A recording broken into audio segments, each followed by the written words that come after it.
Oui, on a pris l'arrestation de Philippe Moundéo, ancien directeur général de la police béninoise, DGPN à l'époque, et ancien patron des raids, parce que c'est là que nous on l'a connu. Il a été un bon flic là-bas. Bon, les rumeurs circulaient déjà qu'il sera arrêté. Depuis hier matin, nous on attendait dans les rumeurs qu'il serait arrêté. Et Philippe Moundéo, son arrestation ne doit pas nous inquiéter parce que c'était sûr au fait. Je ne sais pas pour quelle raison, quelle faute a été commise, je ne sais pas. Qu'est-ce qu'il a fait de mal, je ne sais pas. Donc ils n'ont qu'à venir nous expliquer ce qu'il a fait de mal. Il a insulté quelqu'un ou bien il a mal parlé ou bien je ne sais pas. Donc, ceux qui sont allés l'arrêter doivent avoir une raison qui les a amenés à l'arrêter. C'est à eux de venir nous éclairer. Sinon, je ne suis pas content. Je ne suis pas content. Je ne sais pas pour quelle raison arrêter. Je ne sais pas. Je me pose encore la question. Moi, on ne m'a pas arrêté, on ne t'a pas arrêté. Ce que nous demandons aujourd'hui, c'est qu'on nous dise les raisons réelles de son arrestation. C'est tout ce que nous demandons. Parce que la loi ne connaît personne, ça c'est clair. Et nul n'est au-dessus de la loi. Mais quand vous tombez dedans, vous prenez. Nous sommes d'accord. Mais qu'on nous dise clairement ce qu'il a fait. Est-ce qu'il était dans ce coup des jouets? Je ne sais pas. Est-ce qu'il était dans d'autres affaires personnelles? Je ne sais pas. Est-ce qu'il était dans telle chose? Nous ne savons pas. Mais qu'on éclaire l'opinion publique, c'est pour telle raison on l'a arrêté. Et là, nous pouvons opiner. Mais tant qu'on ne saura pas les raisons de son arrestation. Philippe Moundéo va dire qu'il va faire débat contradictoire avec Talon, que la fusion de la police et de la gendarmerie, c'est pas bien, c'est un faux jeu, vraiment. Est-ce qu'un homme en uniforme, un soldat, ne peut jamais dire ça? Alors qu'on a vu ce que la police républicaine est. La police républicaine a sauvé le peuple béninois de l'esclavage. Maintenant, il a été arrêté suite à ces déclarations dans la presse. Mais quels sont les reproches? J'ai suivi quelque chose. Quand il y avait une tentative de coup d'État, il est venu, il a donné quelques éclaircissements. Il dit comment, en tant que technicien, il a dit voilà ce qu'on devait faire quand les gens sont partis dans les lieux. Et l'attitude du magistrat ou bien du procureur, comment il doit faire. Mais aujourd'hui, on a la paix du cœur avec Talon. Mais ce que vous pouvez faire, et ce régime actuel est en train de faire, au lieu de le féliciter, mais il ne faut pas le détruire, le calomnier. Philippe Moundéo mérite son sort. Il a dit qu'il est prêt à répondre de ses actes lorsque lui, il était DGPN. Le principal danger côté béninois.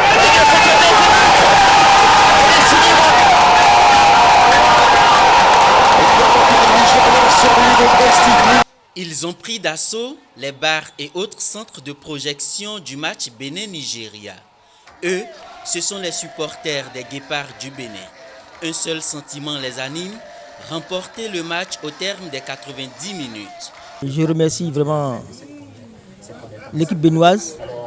Et les gens doivent comprendre aujourd'hui que le Bénin n'est plus une petite équipe. C'est une équipe à désormais respecter. Donc je suis fier de mon pays, je suis fier des joueurs. Bravo pour eux. Le souhait, c'est que nous gardons toujours le cap. Nous gardons le cap parce que déjà nous sommes qualifiés et c'est notre souhait ça. Donc nous maintenons le cap, nous devons être qualifiés cette fois-ci. Je leur demande d'avoir toujours le courage, l'endurance, de continuer comme ça et de nous marquer le second but qui va nous rassurer sûrement. Cette communion avec les joueurs a payé lorsqu'à la 16e minute, Mohamed Tidjani a violé les cages de Stanley Wabili. Cet espoir sera mis à mal par le phénoménal attaquant nigérien Victor Osimhen lorsqu'à moins de 10 minutes du temps réglementaire, il ramène les pendules à l'heure.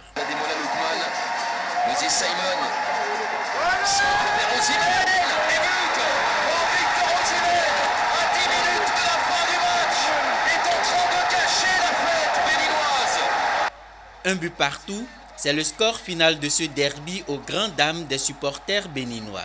Malgré le score, ils félicitent leurs joueurs qui n'auraient pas démérité. Moi, je vois que vraiment c'était un espoir même de la part des Guépards. Puisque sur le papier, tout le monde voyait les Super Eagles écraser les Guépards. Et au vu et au su de tous, on a vu que le Nigeria s'est vraiment lamentablement arraché un match nul jusqu'aux derniers instants. Donc je vois que c'est un espoir pour les Guépards. Vu ce qu'on a vu ce soir, je pense qu'il y a une possibilité. Hein. Il y a une possibilité vraiment.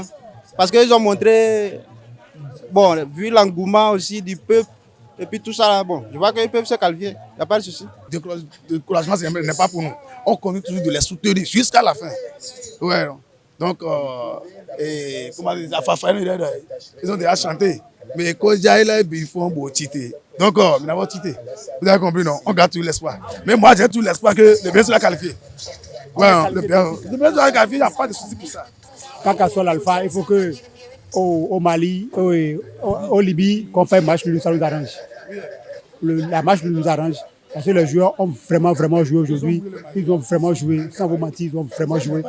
Je n'ai même pas pensé à ce match. J'avais pensé au score fleuve au moins de 4-0. Mais aujourd'hui, je suis vraiment fier du Bénin. Je constate malheureusement que les Guépards n'arrivent pas à garder une victoire. C'est malheureux pour notre Bénin que toutes les fois, à la dernière minute, qu'on se fait rattraper pour une équipe qui se dit professionnelle. Aujourd'hui, nous avons constaté qu'il y a une cohésion qui puisse garder une victoire jusqu'à la fin. Et si en Libye, on ne gagnait pas, on va dire -1, jusqu'à quand nous allons venir à la victoire. C'est ça qui est déployé sur le Bénin, sur le Béninois. Nous avons la chance de qualifier, mais c'est minime, la probabilité est faible. Les jeux sont à domicile, comme nous aussi nous sommes à domicile ici. S'il arrivait que ce qui s'est passé au Rwanda se répétait, qu'est-ce que vous allez dire? Voilà ce qui fâche. Nous voulons que les Béninois aillent à la CAN, se faire démontrer, se faire valoir. C'est ce que nous voulons pour le Bénin. Que le joueur nous fasse rêver. Avec 7 points au compteur, les Guépards renvoient les amoureux du cuir rond à leur machine pour des calculs interdécimaux. Seul espoir, la victoire face aux chevaliers de la Méditerranée en terre libyenne lundi prochain.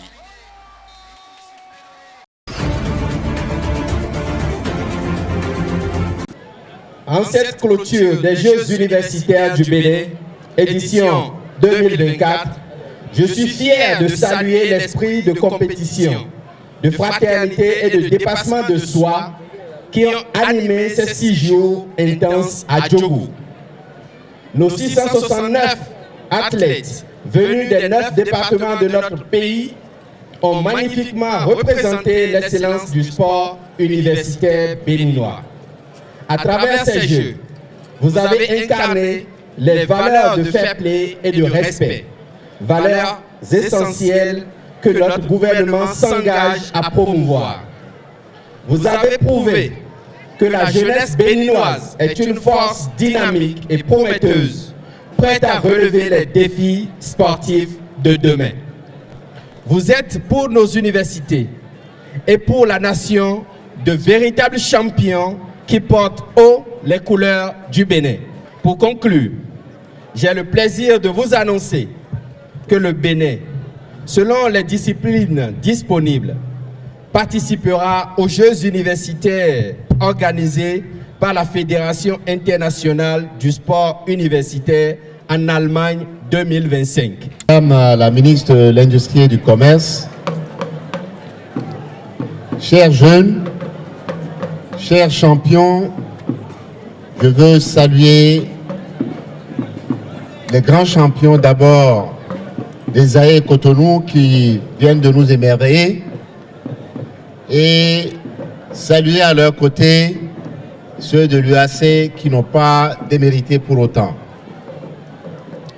Ces 2 équipes et avant elles, les équipes de jeunes dames ont montré la qualité du sport au Bénin.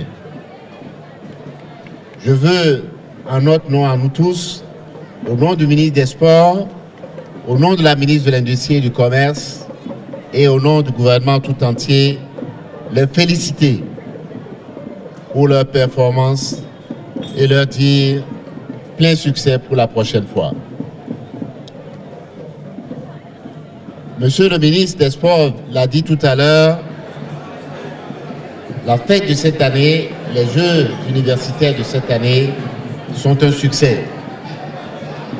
Un succès de participation, plus de 660 athlètes qui y ont participé, c'est près de 20% de plus que ceux qui ont participé l'année dernière.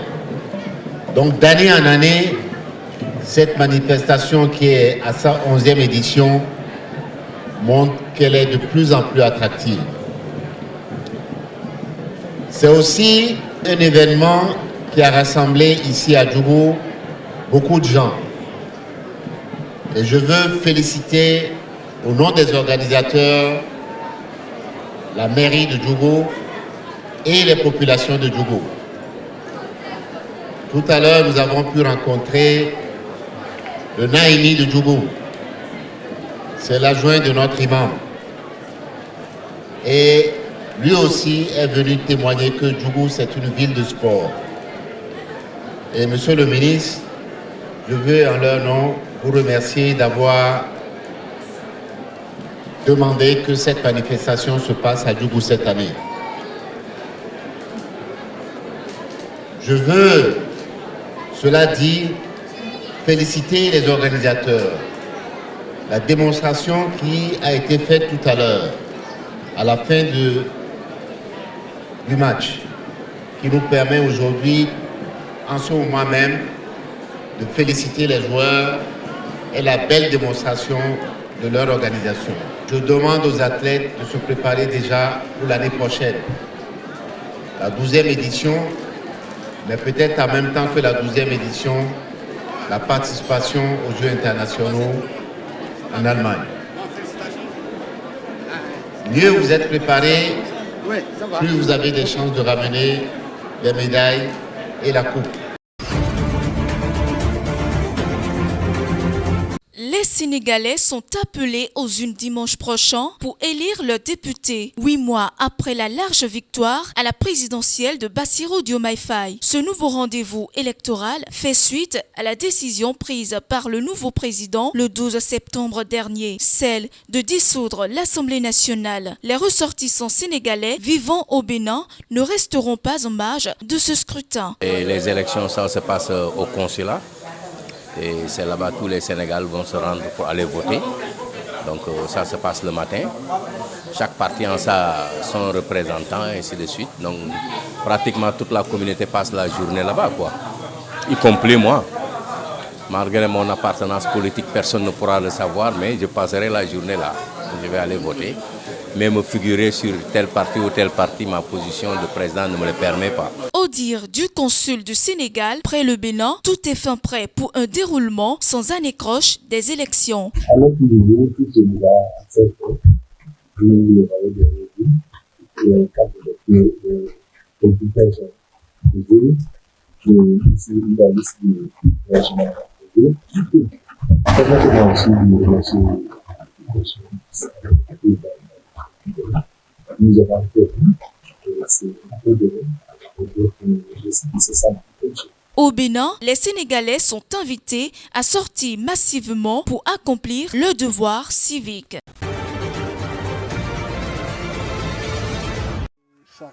Le gouvernement soudanais prolonge l'ouverture du poste frontière d'Adré avec le Tchad. Cette décision annoncée mercredi par le Conseil souverain au pouvoir au Soudan permettra à l'aide humanitaire d'atteindre des milliers de personnes dans l'ouest du pays, durement frappé par la guerre. Depuis la réouverture d'Adré en août, l'ONU et ses partenaires ont acheminé plus de 337 camions d'aide, soit 11 000 tonnes de vivres, aidant près d'1,4 million de Soudanais en détresse. Dans le camp de déplacés de Zamzam où une famine a été confirmée, les distributions continuent malgré les difficultés. Le prolongement de l'ouverture pour 3 mois supplémentaires a notamment été salué par les Nations Unies et les ONG. Elles espèrent que l'Adré, crucial pour permettre la survie des populations isolées, reste ouvert le plus longtemps possible. Avec plus de 24 000 morts et 14 millions de déplacés, la guerre au Soudan reste une crise humanitaire majeure. L'ouverture de tous les couloirs humanitaires reste ainsi indispensable.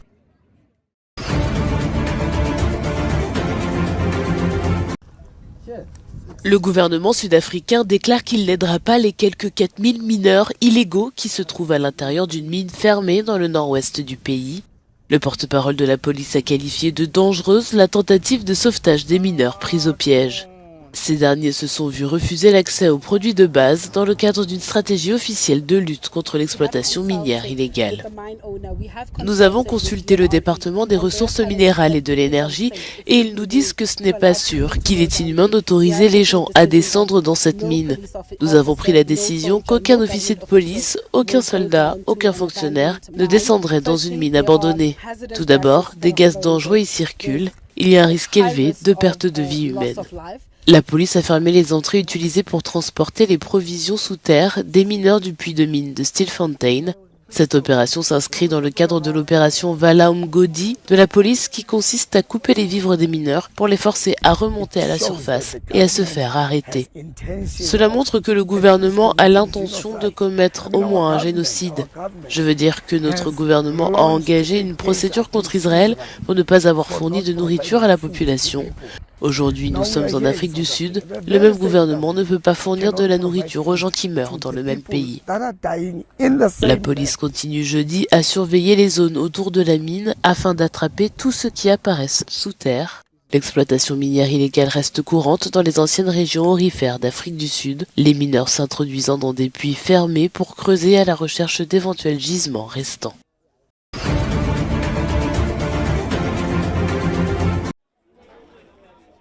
Le taux de diabète dans le monde a doublé au cours des 30 dernières années. Selon une nouvelle étude publiée par la revue universitaire britannique The Lancet, quelques 800 millions d'adultes dans le monde sont atteints de diabète. La progression de ces cas a été la plus forte dans les pays en développement, où l'accès à des soins appropriés peut être difficile, surtout pour les populations à faible revenu. Le rapport montre que si le diabète a reculé dans certains pays comme le Japon, le Canada, la France et le Danemark, il n'a cessé d'augmenter dans les pays en développement. L'écart de traitement se creuse également selon le rapport. Environ 3 adultes diabétiques sur 5, soit quelques 445 millions de personnes, n'ont pas reçu de traitement contre la maladie en 2022. Environ un tiers de ce groupe provient d'Inde et en Afrique subsaharienne, seuls 5 à 10% des adultes atteints de diabète ont reçu un traitement.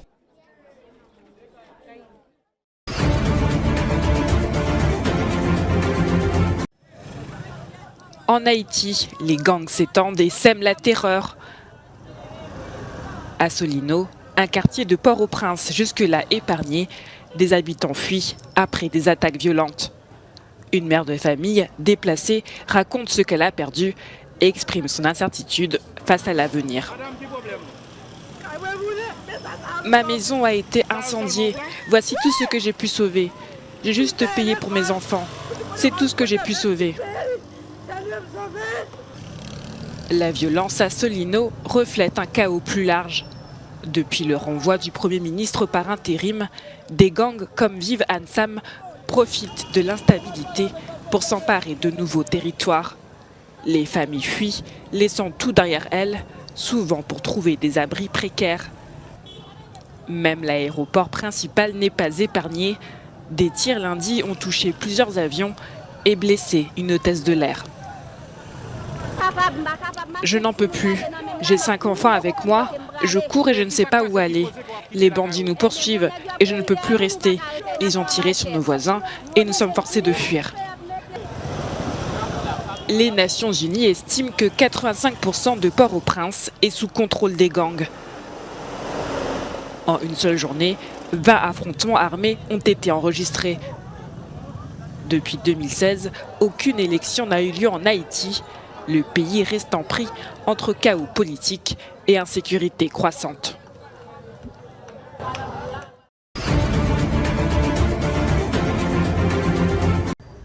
À l'île Maurice, la coalition d'opposition, l'Alliance du changement dirigée par l'ancien Premier ministre Navin Ramgoolam, a remporté une victoire écrasante lors des élections législatives du dimanche 10 novembre. Selon la commission électorale, l'Alliance a été majoritaire dans toutes les circonscriptions, remportant ainsi les 60 des 62 sièges de députés en jeu. Les 8 autres reviennent de facto aux perdants les mieux placés selon leur score et leur représentativité ethnique. Lundi, Pravin Kumar Jugnauth, leader de l'Alliance au pouvoir, a reconnu sa défaite avant même l'annonce des résultats définitifs du scrutin. Pour ce scrutin assombri par le scandale des écoutes téléphoniques, la commission électorale a annoncé une participation de plus de 80%. Navin Ramgoolam, âgé de 77 ans, est un ancien médecin et avocat ayant déjà occupé le poste de Premier ministre à 2 reprises.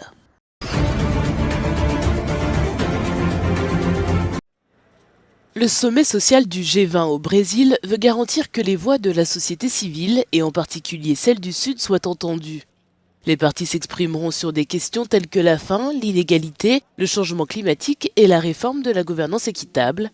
Cet événement, conçu par le président brésilien Lula, intervient une semaine avant le sommet principal du G20. Bien que le G20 ait accordé beaucoup de temps au groupe d'engagement, je ne pense pas que dans son histoire, la présence de la société civile ait jamais été aussi forte et aussi puissante.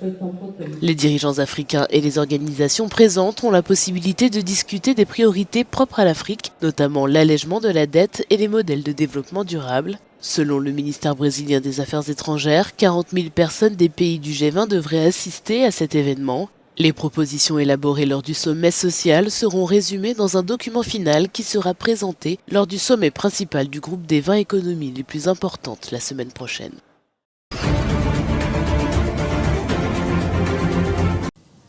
L'Iran et son programme nucléaire de nouveau au centre des tensions.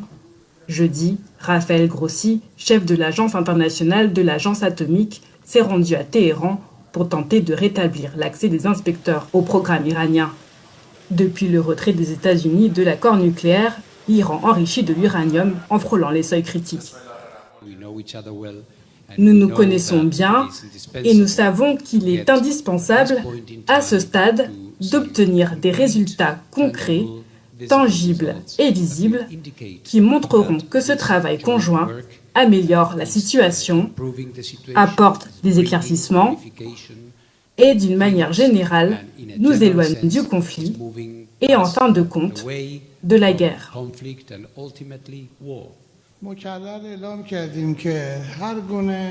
Nous avons dit à plusieurs reprises que toute résolution cherchant à intervenir dans les affaires nucléaires de la République islamique d'Iran sera certainement suivie de mesures réciproques immédiates. Et nous ne leur permettrons pas d'exercer ce type de pression. Ils ont testé cela pendant des années, seulement pour découvrir que nous ne serons pas affectés par de telles pressions et que nous poursuivrons notre programme dans le cadre de nos intérêts et de notre sécurité nationale. Par conséquent, une résolution donnera naturellement à l'Iran le droit de prendre des mesures réciproques en temps voulu.